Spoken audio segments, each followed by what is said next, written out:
Oke. Nah, jadi hari ini kita akan melanjutkan materi beberapa minggu yang lalu. Kemarin pun Sir udah ada kasih tugas tentang algoritma. Nah, kali ini kita Balkis masuk nih. Assalamualaikum Balkis. Assalamualaikum Istan. Waalaikumsalam. Nah, jadi kemarin kan udah ada share kasih tentang algoritma tuh, kalian udah buat, tapi ada beberapa yang belum buat. Nah, silakan habis ini nih, masih ada waktu ya, silakan diselesaikan tugasnya. Jadi, menulis algoritma, kita kan udah belajar tuh, itu tentang apa itu algoritma, siapa yang membuatnya, sama bagaimana bentuknya. Jadi, share review singkat ya nih ya, jadi untuk beberapa minggu yang kemarin kan, karena kalian tuh libur, jadi segarkan lagi pikirannya tentang algoritma. Nah, jadi kemarin kita udah ada bahas atau udah ada mempelajari tentang sejarah singkat algoritma. Siapa yang masih ingat tentang siapa tokoh yang berperan penting dalam penemuan algoritma nih? Ada yang masih ingat nggak? Lupa. Nih, beliau ini nih. Ingat. Masih ingat kan? Nah, jadi siapakah beliau ini? Al-Khawarizmi. Iya, betul. Jadi dia ini adalah Muhammad Ibnu Musa Al-Khawarizmi, atau boleh dipanggil nama belakangnya aja, yaitu Al-Khawarizmi. Jadi beliau ini adalah ilmuwan dari Uzbekistan. Uzbekistan tuh dulunya tuh kerajaan Persia di Timur Tengah. Jadi mereka, Matematika. ya, Bukan di Asia. ya di Timur Tengah itulah juga Asia namanya. Asia itu kan ada Timur Tengah. Nah, tepatnya itu di Jazirah Arab lah dulu. Tapi dulu tuh namanya tuh masih itu kerajaan Persia. Jadi dia si Muhammad Ibnu Musa Al-Khawarizmi itu dulu dia itu adalah seorang ahli matematika. Dia juga ahli astronomi, dia juga ahli geografi. Nah, saking pintarnya beliau ini nih, sampai ahlinya dia itu bukan satu aja, sampai 3. Kalau sekarang kan kita mungkin cuman ada orang yang ahli matematika aja gitu kan, atau ahli astronomi aja, tapi saking pintarnya beliau ini, dia mempelajari seluruh aspek-aspek kehidupan. Jadi dia itu pintar juga tentang ahli matematika, astronomi, apalagi bidang geografi. Tahu nggak astronomi itu apa? Enggak. Astronomi itu Luar angkasa? iya, yang berhubungan dengan luar angkasa, berhubungan dengan bulan, bintang, terbenamnya matahari, arah kiblat.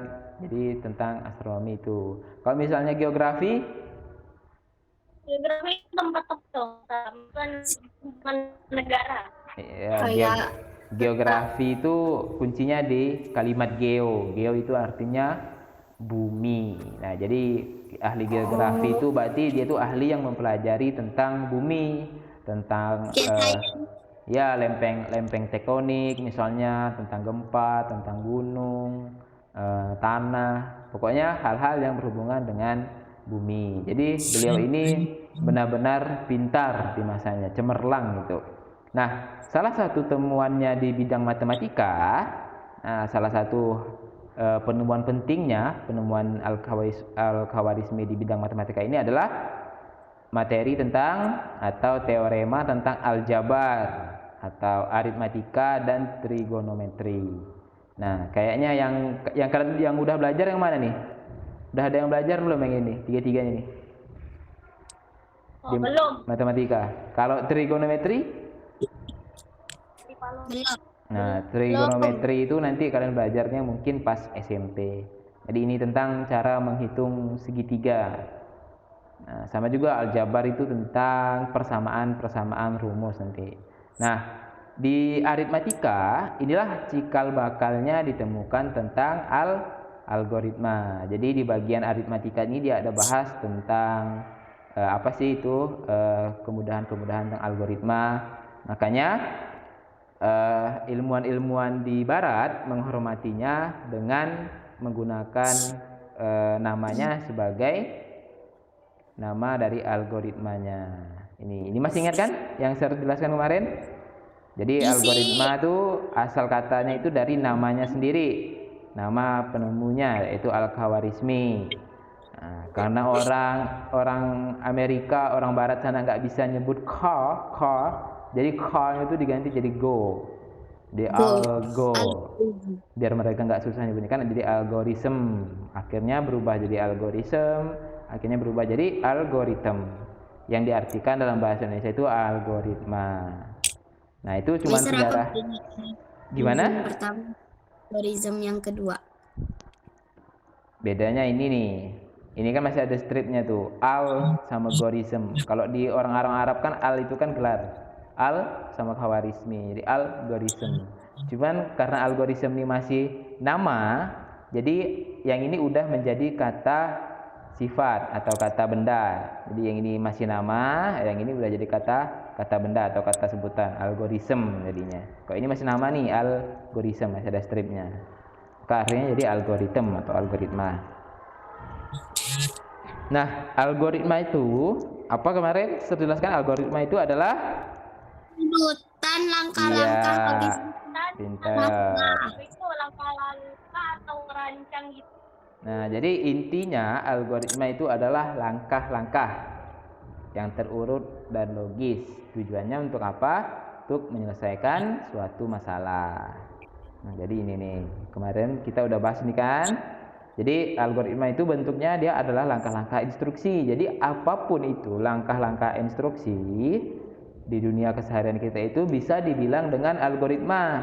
Apalagi kalau misalnya dia itu terurut dan logis, yang tujuannya menyelesaikan suatu masalah. Jadi kalau ditanya algoritma itu apa, dijawabnya algoritma itu adalah langkah-langkah yang terurut dan logis, juga boleh.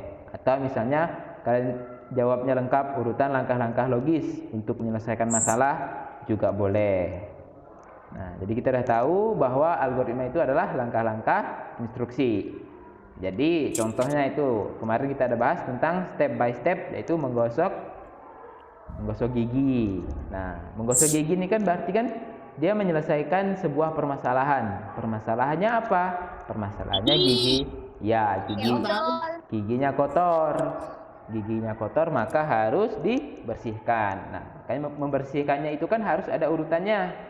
Nah, step by stepnya atau langkah-langkah instruksinya itu disebut dengan algoritma.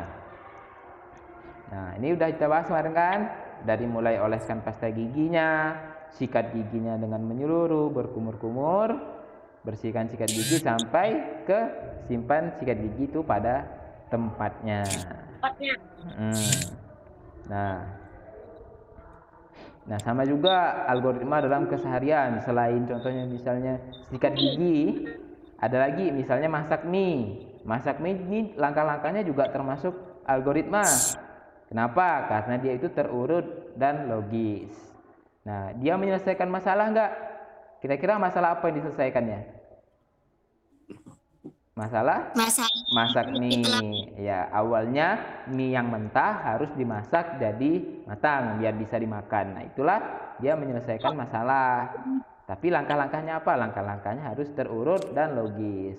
Boleh gak misalnya mie-nya itu mie ya. Nah, tiriskan mie-nya terus baru taburkan bumbu wijennya. Boleh nggak kalau misalnya langkahnya ini diacak, jadi nggak terurut. Misalnya kita taburkan wijen dan gaulkan bumbunya dulu, baru habis itu direbus, baru habis itu siapkan bumbunya. Nah, hal-hal seperti itu kan jadinya nggak terurut. Apa akibatnya? Akibatnya masalahnya jadi nggak selesai, mie-nya malah jadi hancur, mie-nya jadi nggak bisa dimakan. Makanya kalau misalnya algoritma itu dia harus terurut dan logis. Nah, ini contoh algoritma dalam keseharian kita. Masih banyak algoritma dalam keseharian kita.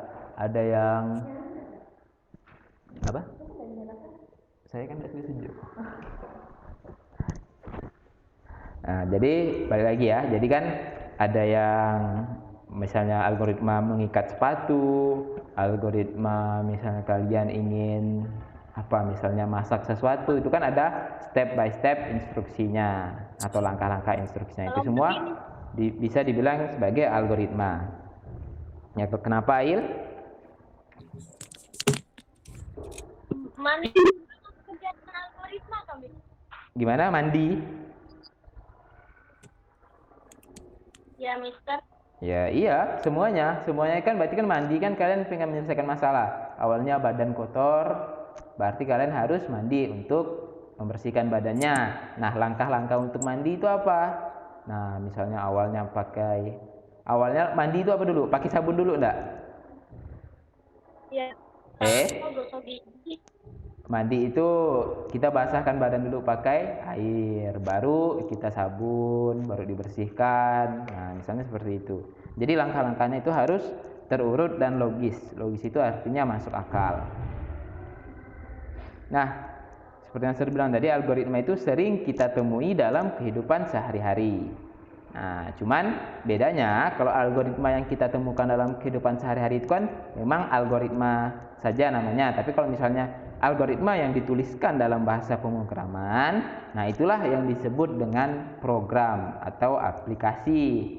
Nah, jadi sebenarnya aplikasi yang kalian gunakan, kayak aplikasi yang kalian mainkan, game, atau aplikasi YouTube, itu semua adalah bentuk-bentuk algoritma yang sudah ditulis dalam bentuk atau menggunakan bahasa pemrograman. Nah, jadi itu algoritma itu udah algoritma yang kompleks. Algoritmanya itu udah rumit dah. Jadi dia nggak hanya cuman kayak tadi kan cuman step by stepnya aja, tapi kalau misalnya algoritma itu dia udah rumit. Intinya bedanya itu algoritma yang dituliskan dalam bahasa pemrograman itu disebut dengan program atau aplikasi. Kalau algoritma dalam kehidupan kita sehari-hari itu ya dibilangnya cuma algoritma aja atau step by step, instruksi, langkah-langkah instruksi seperti itu. Jadi paham kan bedanya? Nah, jadi baru kita masuk ke materinya. Itu algoritma itu dibuat atau ditulis ke dalam dua bentuk. Ini juga udah terjelaskan di 2 minggu yang lalu sebelum libur. Jadi masih ingat nggak algoritma itu dibuat atau ditulis ke dalam dua bentuk? Bentuk-bentuknya apa-apa aja tuh? Coba sambil dibuka bukunya. Diagram. Horizontal. Iya. Ayo, dikit lagi. Halaman 101.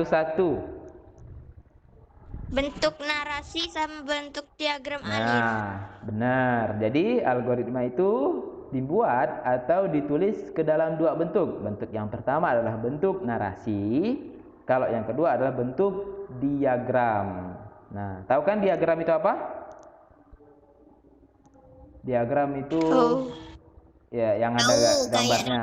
Ya, ada alirannya, ada panah-panahnya, itu diagram namanya.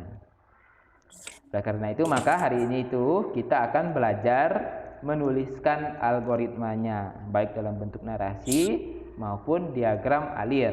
Jadi hari ini yang pertama yang bakal kita pelajari yang pasti adalah diagram alir. Nah, diagram alir ini di dalam bahasa Inggris dikenal dengan nama flowchart. Belum pernah. Ya, makanya belum pernah kalian pelajari ini, makanya saya ajarkan. Jadi di dalam dunia pemrograman atau di dalam dunia IT, orang-orang IT, orang-orang yang belajar informatika gitu kan. Jadi biasanya udah familiar atau udah biasalah mengenal diagram alir ini dengan nama flow chart. Jadi flow-nya itu alir, chart-nya itu diagram. Jadi diagram alir itu adalah flow chart, diagram yang alir. Nanti saya jelaskan apa itu diagram alir.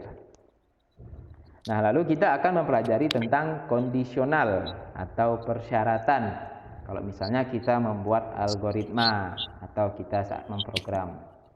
Nah, yang terakhir baru kita akan mempelajari tentang bagaimana sih caranya menuliskan algoritmanya.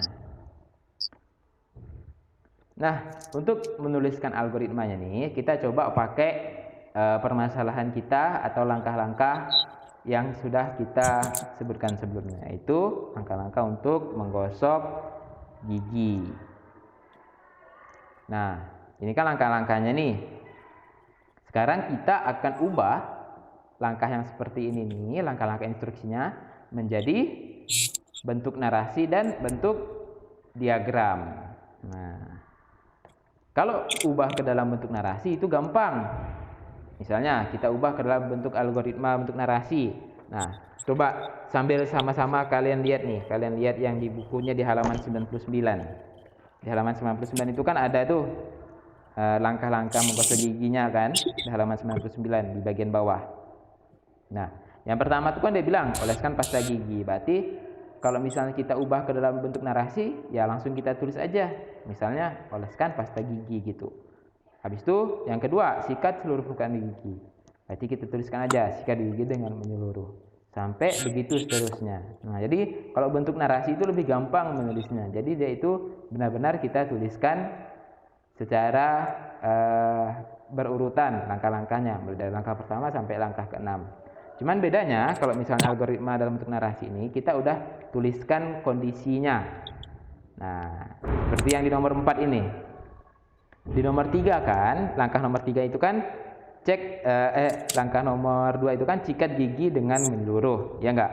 Nah, tapi sebelum kita berkumur-kumur, kan itu kita cek apakah sudah bersih, ya enggak? Kalian kalau gosok gigi kan berkumur-kumur dulu kan? Nah, kalian enggak itu kan? Kalau misalnya gosok gigi kan enggak langsung kumur-kumur, kalian enggak cek lagi apakah itu bersih kah, enggak bersih kah, kan kalian pasti cek dulu. Ini udah menyeluruh belum, giginya udah bersih belum, baru habis itu kalian berkumur-kumur. Nah, inilah yang dinamakan dengan kondisional. Misalnya jika belum, cek apakah sudah bersih. Jika belum, sikat kembali dengan menyeluruh. Nah, jika sudah, maka lanjutkan dengan berkumur-kumur. Baru terakhir, bersihkan sikat gigi dan letakkan kembali di tempatnya. Nah, ini adalah bentuk algoritma dalam bentuk narasi, jadi nggak perlu ada gambar-gambarnya. Cukup dituliskan narasinya aja. Nah, berurutan dari nomor 1 sampai nomor sekian. Jadi lebih gampang nih bentuk algoritma dalam bentuk narasi. Sekarang kita ubah nih. Nah, algoritmanya dalam bentuk narasi kita ubah ke dalam bentuk diagram. Tapi sebelum kita mengubahnya ke dalam bentuk diagram, kita harus tahu dulu bentuk-bentuk diagram itu seperti apa. Jadi kalau ingin menuliskan algoritma di dalam diagram alir, maka kita harus tahu dulu simbol-simbol yang digunakan. Nah, simbolnya itu ada di halaman 100. Coba lihat di halaman 100. Nah, itu kan dibilang algoritma dapat ditulis dalam bentuk narasi yang disusun menjadi kalimat atau dalam bentuk diagram alir yang disebut dengan flowchart. Nah, pada diagram alir, perintah itu ditulis dengan menggunakan simbol-simbol sehingga menjadi lebih mudah dimengerti. Nah, kalau cuma bentuk narasi kan sulit dimengerti itu karena nggak ada arahnya. Nah, tapi kalau misalnya kita buat dengan diagram alir, maka itu akan ada arahnya nanti. Jadi, simbol yang pertama ini adalah simbol start yang seperti bentuk oval, itu ada simbol start atau simbol mulai. Nah, simbol ini juga dipakai untuk menyatakan simbol selesai. Nanti saya akan perlihatkan contohnya. Nah, simbol yang seperti jajar genjang ini yang merupakan simbol input atau data masuk dan data keluar. Jadi kalau misalnya kita dalam membuat aplikasi itu kan pasti ada data masukannya kan. Nah, ini menggunakan simbol ini nih, simbol jajar genjang. Nah, kalau yang bentuk kotak itu gimana?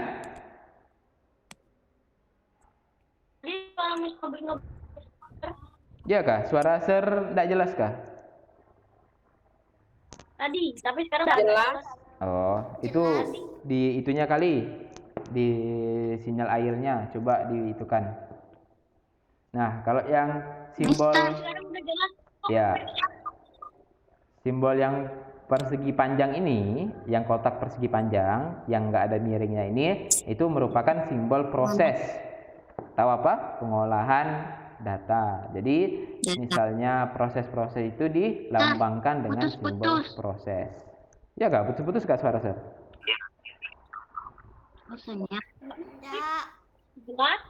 Enggak kok. Enggak kok. Putus-putus. Enggak kok. Bagi yang putus-putus coba keluar dulu, habis itu masuk lagi. Tadi putus-putus. Ya kak, berarti sinyalnya tadi hilang bentar, habis itu datang lagi. Nah, kalau yang simbol ini nih, Simbol Mungkin apa jaringan namanya? HP anak kali ya. Simbol diamond kan ya. Nah, simbol diamond ini simbol menyatakan simbol apa tuh kalau di bukunya? Menilai keputusan atau perbandingan. Nah, jadi inilah yang disebut dengan decision. Jadi ini adalah simbol singkatnya itu dia bilang simbol decision. Decision itu kan artinya simbol keputusan. Nah, ini kita akan contohkan nanti ya. Yang penting kalian ingatkan aja dulu nih. Yang ini simbol untuk mulai, ini simbol untuk input data, ini simbol proses, ini simbol decision atau keputusan. Lalu yang panahnya ini adalah melambangkan aliran perintah. Jadi ini merupakan aliran instruksi. Karena dia ada panah inilah, makanya dibilang alir. Jadi seperti ada alirannya dari simbol mulai sampai selesai.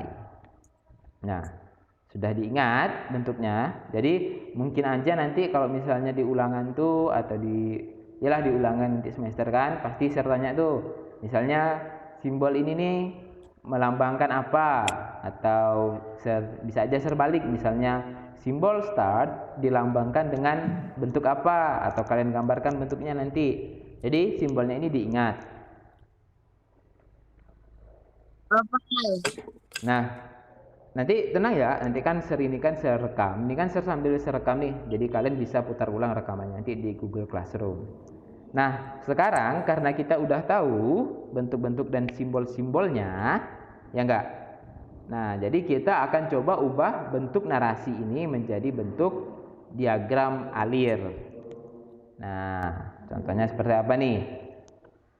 Nah, jadi kan pertama kan kita mau menuliskannya ke dalam bentuk diagram alir. Ingat nggak? Kalau untuk menuliskan diagram alir harus ada simbol apanya dulu? Simbol startnya dulu, ya simbol mulainya. Berarti kita buat dulu nih, kita gambar. Jadi tulis simbol mulai, kita buat lingkarannya, terus kita tulis mulai. Jadi sebelum kita menuliskan narasinya ini, sebelum kita menggambarkan ini, kita harus buat bentuk seperti ini dulu. Baru ada alirannya nanti, alirannya ke bawah misalnya. Lalu habis mulai, apalagi yang dilakukan? Apalagi instruksinya? Oleskan pasta gigi. Iya, kita mengoleskan pasta gigi. Nah, ini dikasih simbol masukan atau simbol input. Kenapa? Karena dia memasukkan pasta gigi ke dalam prosesnya. Benar nggak? Kalau kita menggosok gigi kan harus ada pasta giginya. Berarti itu memasukkan sesuatu, itu berarti dilambangkan dengan simbol input. Apa inputannya? Inputannya itu adalah pasta gigi. Lalu lanjut ke proses apa selanjutnya habis kita mengoleskan pasta gigi? Menggosok gigi. Nah, menggosok gigi ini kira-kira pakai simbol apa nih? Simbol jajar genjang kah atau persegi panjang biasa? Nah, Persegi panjang. benar. Jadi karena dia itu nggak ada yang dimasukkan lagi, kan? Nggak ada apa-apa dimasukkan lagi kan? Kita cuma tinggal menggosok gigi. Berarti dia menggunakan simbol proses. Prosesnya apa? Prosesnya yaitu tadi mengikat gigi dengan menyeluruh. Habis itu lanjut. Nah, yang nomor 3 nih, cek apakah sudah bersih. Nah, waktu kita mengecek sesuatu kan berarti kita dihadapkan dengan pilihan, benar nggak? Apakah iya atau tidak gitu kan? Maka ini kita lambangkan dengan simbol diamond. Ya, simpelnya itu bilangnya simbol decision. Nah, simbol keputusan. Nah, jadi di simbol keputusan ini kan panahnya kan ngalir nih dari atas sampai ke sini kan. Terus ditanya nih di sini, apakah sudah bersih? Nah, jawaban apakah sudah bersih kan berarti jawabannya ada 2, ya enggak? Benar nggak? Apakah sudah bersih? Jawabannya itu ada 2. Jawaban iya, sudah bersih, dan tidak, belum bersih. Nah, inilah mengapa dia dibilang dengan simbol keputusan atau simbol decision. Nah, kalau misal jawabannya tidak, berarti panahnya kita balikan lagi nih ke atas. Nah, misalnya jawabannya tidak, apakah sudah bersih? Belum atau tidak? Berarti balik lagi. Sikat gigi dengan menyeluruh. Nah, cek lagi ini, apakah sudah bersih? Belum, masih belum. Berarti balik lagi. Sikat lagi giginya dengan menyeluruh. Dicek lagi apakah sudah bersih. Nah, begitulah seterusnya. Kalau misalnya kondisinya belum ditemukan, kalau misalnya kondisi benarnya atau kondisi iyanya belum ditemukan, berarti dia itu looping terus, berulang-ulang terus. Berarti sikat lagi giginya dengan menyeluruh. Terus tanya apakah sudah bersih? Nah, kalau sudah bersih, ya berarti jawabannya kan. Baru lanjut ke proses selanjutnya, yaitu proses berkumur-kumur. Nah, jadi seperti itu. Kalau yang seperti ini kan lebih gampang nih kita pahami daripada bentuk narasi. Memang bentuk narasi itu lebih gampang kita tuliskan, tapi bentuk diagram kita lebih mudah memahami aliran instruksinya atau langkah-langkah instruksinya. Setelah berkumur, berarti dilanjutkan dengan proses apa? Proses membersihkan sikat gigi. Lalu dilanjutkan dengan meletakkan kembali sikat gigi di tempatnya. Nah, kira-kira udah selesai belum? Dah. Belum. Kalau diagram alir, nah, Ada satu lagi. Oh, ada selesainya. ya, kalau menuliskan diagram alir atau menuliskan flowchart itu ada simbol mulainya, harus ada simbol selesainya. Selesai. Nah, setelah ini barulah ini dibilang sebagai diagram alir yang komplit. Nah, jadi ini nih udah benar nih.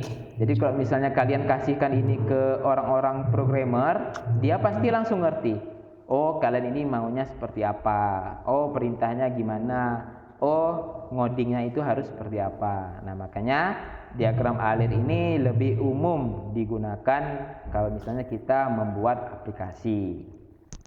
Nah, kira-kira udah paham belum? Kalau ada yang belum paham langsung tanyakan ke Sir ya. Udah, Mister. Udah. Oke, good. Nah, berarti kita langsung masuk ke kondisi yang selanjutnya atau materi selanjutnya, itu tentang kondisional. Jadi kondisional itu apa tadi? Ini nih, simbol decision ini. Nah, karena ini kan kondisional sifatnya atau ada opsinya, ada pilihannya. Apakah iya dengan apakah tidak. Kalau di buku kalian itu dia di halaman 102. Coba dilihat bukunya tentang kondisional atau persyaratan. Nah, kondisional ini adalah bagian dari program yang akan bekerja jika sesuatu pada program bernilai benar. Nah, kalau misalnya dia bernilai tidak, maka program akan bekerja dengan cara berbeda. Misalnya kayak gini nih kan. Nah, kalau misalnya dia iya, maka prosesnya lanjut. Kalau misalnya tidak, maka prosesnya berulang. Nah, itulah sebenarnya kondisional. Nah, lebih simpelnya menjelaskan kondisional itu apa? Jadi kondisional ini adalah kondisi, sesuai namanya kan, kondisi yang digunakan untuk memeriksa apakah sesuatu pada program tersebut bernilai salah atau bernilai benar. Nah, kalau dia bernilai salah, apa yang terjadi? Kalau dia bernilai benar, apa yang terjadi? Nah, jadi kira-kira seperti itu. Kondisional itu apa? Nah, kondisional itu disimbolkan kalau dalam diagram alir itu dengan lambang ini nih, lambang diamond. Dinotasikan itu artinya kalau misalnya kita tuliskan dengan huruf atau kita tuliskan dengan kalimat atau kata if then else. If then else itu adalah pernyataan jika maka atau jika maka sebaliknya. Jadi if then else itu pernyataan jika maka. Dah, paham, ingat? Nanti saya kasih contohnya nih. Nah, contohnya misalnya nih, contohnya tadi itu, ya enggak? Nih, waktu kita nuliskan narasinya kan ada tulisan jika nih. Cek apakah sudah bersih. Ya, jika berarti jika itu kan if artinya. Jika belum, maka itu kan then. Nah, if belum, then sikat kembali dengan menyeluruh. Nah, itulah kondisional. Sebaliknya, jika sudah, lanjutkan dengan berkumur-kumur. Nah, lihat kata-kata yang saya jadikan warna biru nih. Ini sebenarnya adalah pernyataan kondisional. Nah, jadi kalian udah menggunakan kondisional kalau misalnya kalian buat bentuknya dalam bentuk narasi seperti ini. Nah, diterapkannya seperti apa? Diterapkannya dengan ini nih. Nah, jika tidak, maka apa? Jika iya, maka apa? Nah, jadi seperti ini. Kalau mau lihat contohnya lagi, coba lihat di bukunya itu tuh. Nah, buku yang di halaman 102 tuh, yang ada gambar Pak polisinya sedang menyeberangkan anak-anak. Nah, iya nggak? Itu dia kan pakai algoritma yang dalam bentuk narasi tuh. Misalnya ini nih. Yang pertama adalah berdiri di dekat zebra cross. Lalu proses yang kedua, perhatikan lampu lalu lintas.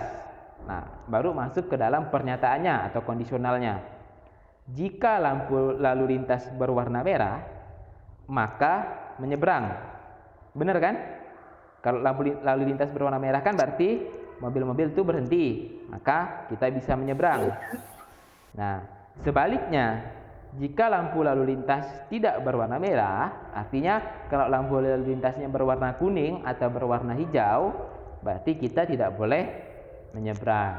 Nah, inilah kondisionalnya digunakan di situ. Benar nggak? Kalau contoh diagram alirnya itu di situ tuh, nih. Diagram alirnya di halaman 103. Berarti kita bentuk dengan mulai. Lalu proses yang pertama adalah berdiri di dekat zebra cross. Lalu yang kedua, perhatikan lampu lalu lintas. Nah, masuk ke dalam decisionnya atau kondisionalnya. Apakah lampu lalu lintas berwarna merah? Jika iya, apa yang terjadi? Jika tidak, apa yang terjadi? Nah, ini adalah bentuk diagram alirnya dari algoritma untuk menyeberang. Paham nggak kira-kira tentang kondisionalnya?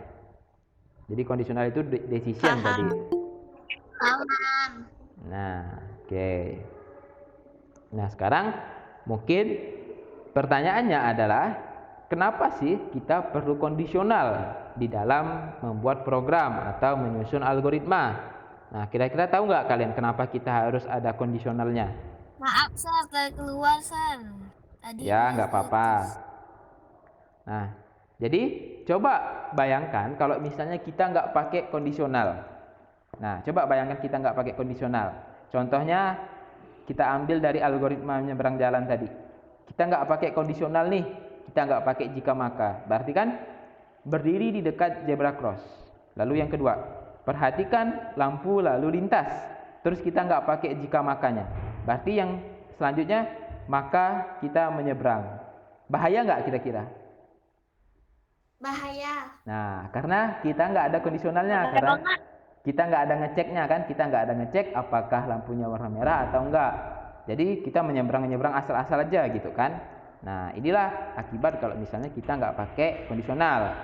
Nah, jika tidak terdapat kondisional, maka komputer, nah ini kita bahas dari sisi komputernya, maka komputer itu akan menganggap semua instruksi yang kita berikan atau semua perintah yang kita berikan itu semuanya bernilai benar. Apa yang terjadi? Yang terjadi ini akan menyebabkan program komputer itu tidak menampilkan hasil yang diinginkan atau bahkan bisa membuat program error. Nah, kira-kira seperti itu. Paham kan? Jadi inilah alasan mengapa kita memerlukan kondisional di dalam kalau kita membuat algoritma atau menyusun suatu aplikasi atau program. Jadi sekali lagi, kalau misalnya kita nggak pakai kondisional, maka yang terjadi adalah nggak dicek lagi tuh kondisinya apakah benar atau enggak. Jadi kalau kondisinya yang kita menggosok gigi tadi kan, kalau misalnya kita menggosok gigi nggak ada kondisionalnya, berarti kan langsung tuh waktu dia ngecek apakah sudah bersih, terus dia nggak mau tahu udah bersih kah, nggak mau bersih kah, pokoknya langsung berkumur-kumur. Nah, apa yang terjadi? Bisa aja giginya tadi belum bersih, gara-gara nggak pakai kondisional, akhirnya ya udah berkumur aja. Akhirnya apa yang terjadi? Tidak menyelesaikan suatu masalah. Masalahnya kan kita pengen membuat gigi kita menjadi bersih, tapi karena kita nggak pakai kondisional, akhirnya gigi kita tetap tidak bersih. Atau tadi di dalam algoritma menyeberang jalan, kita ingin agar aman, kita ingin menyelesaikan suatu masalah. Masalahnya apa? Menyeberang jalan dengan aman. Nah, karena kita nggak pakai kondisional, akhirnya apa yang terjadi? Karena kita nggak ngecek lampunya dulu, bisa saja kita ketabrak, bisa saja terjadi kecelakaan. Nah, sama halnya dengan program komputer. Nah, kalau program komputer nggak pakai kondisional, nggak pakai jika maka atau if then else-nya, Nah, hal ini akan menyebabkan program komputer itu tidak menampilkan hasil yang diinginkan atau bahkan bisa membuat programnya error. Nah, kira-kira paham kan? Nah, kenapa sih kita juga mempelajari algoritma? Susah-susah kita mempelajari hal-hal tentang kondisional, tentang gimana caranya. Jadi, sebenarnya kita mempelajari algoritma itu untuk mengajarkan kita bagaimana berpikir secara komputasional. Jadi kalau kalian belajar algoritma ini, belajar diagram alir, itu tuh mengajarkan agar kalian itu bisa berpikir secara komputasional. Apa sih berpikir secara komputasional itu? Jadi kalian itu bisa memecahkan masalah secara logis. Berarti kalian itu bisa menghadapi masalah itu dengan menggunakan logika. Terus kalian itu udah terstruktur dan kreatif. Dengan cara kalian memahami masalah utamanya dulu, lalu mengembangkan solusi untuk menyelesaikan masalah tersebut. Nah, jadi materinya cukup sampai di situ aja. Karena Pak Tukangnya udah mulai bertukang nih. Jadi materinya cukup sampai di situ aja.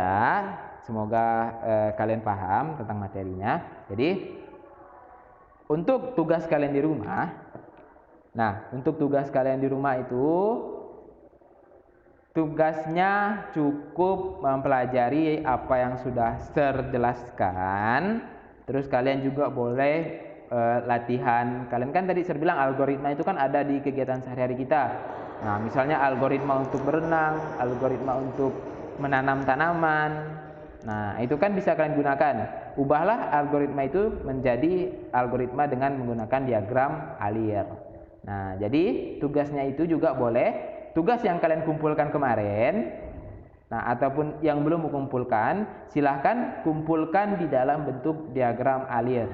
Jadi kalau yang udah buat algoritmanya kemarin, silahkan dibenerin, dibuat dalam bentuk diagram alir. Kalian kan udah mempelajari tentang diagram alir kan? Nah, jadi itu kalian buat dalam bentuk diagram alir. Jadi tugasnya cukup mempelajari apa yang sudah saya jelaskan ini, lalu benerin tugasnya yang kemarin yang dikumpulkan. Buat dalam bentuk diagram alir. Paham kan?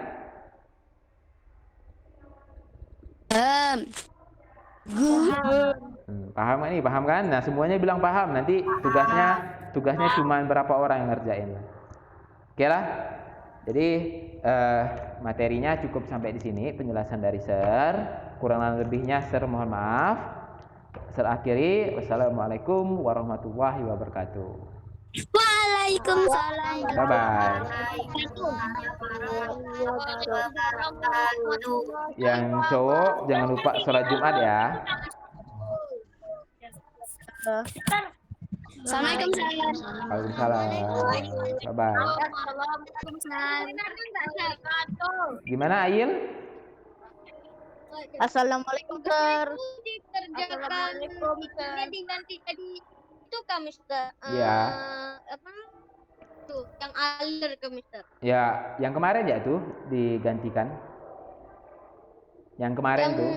Yang waktu tugas yang algoritma itu diganti jadi diagram alir Kak, Mister. Ya, dibenerin lah. Kan kemarin kan masih belum tahu tuh kan cara buat algoritmanya gimana. Nah, jadi buat algoritmanya itu udah buat pakai diagram alir sekarang. Oke? Kalau Najwa kan belum ngerjakan kemarin tuh, jadi buatnya diagram alir Jaka. Ya, langsung buat diagram alirnya. Algoritmanya terserah Najla mau pakai algoritma apa. Membuat Indomie juga boleh, buat bubur juga boleh, algoritma mengikat sepatu juga boleh. Pokoknya buat ke dalam bentuk diagram alir. Oke? Oke. Nah, oke, bye-bye. Assalamualaikum. Assalamualaikum.